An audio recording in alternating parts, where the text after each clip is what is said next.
And there are places on this earth that should never be traveled, roads that lead not to destinations, but to fates.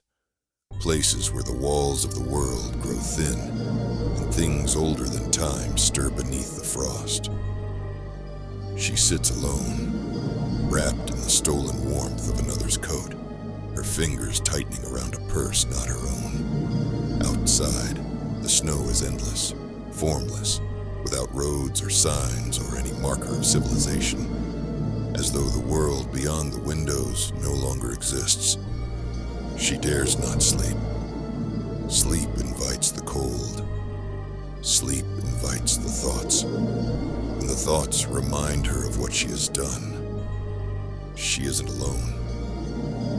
At the far end of the car, standing like a statue of some forgotten deity, is the conductor. He does not move. He does not call for tickets. He merely waits, his figure draped in a coat, too thick for mere winter. His hood pulled too low for mere shadow. Something about him unsettles her, though she cannot say why. There is an absence where his presence should be. A void that drinks the light, swallows the space around him. He is not just a man standing in the train car. He is something else, something waiting. She looks away, pretending not to notice. The train should not be stopping. Outside the doors lies a station that defies time. Walls carved from blackened stone, their surfaces slick with frost, steps leading into nowhere.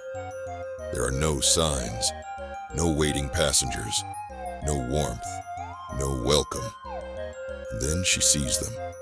Figures, half buried in the snowdrifts, half seen through the swirling storm. They stand in eerie silence, their bodies rigid, their faces, if they have them, turned toward the open door, waiting. More than a dozen, more than she can count, and yet somehow she knows they are all here for her.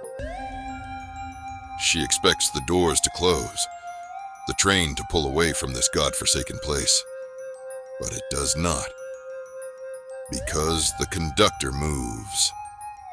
His gloved hand reaches for a lever, slow, unhurried, as if fulfilling a duty that was decided long before she ever stepped aboard. And with a single, effortless pull, he lets them in. The doors slide open, and the dead do not hesitate.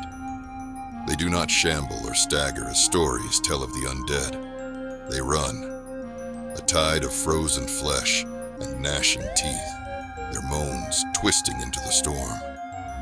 And they do not touch him. The conductor, they do not see him. They are here for her. They are too many.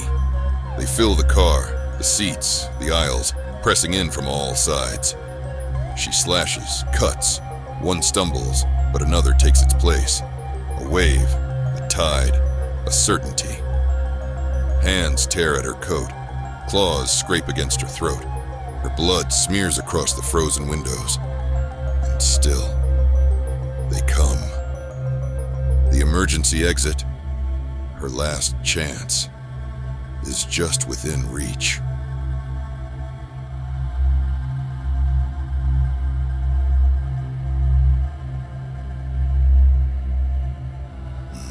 The door should lead to another car, to safety. But there is no platform, no bridge, only darkness, only an abyss that stretches beyond sight. She fights. Too many hands, too many teeth, just too many.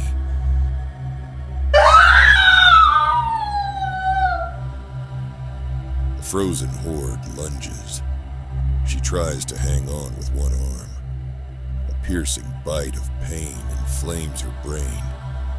She loses balance and falls. This was never a train. This was a judgment.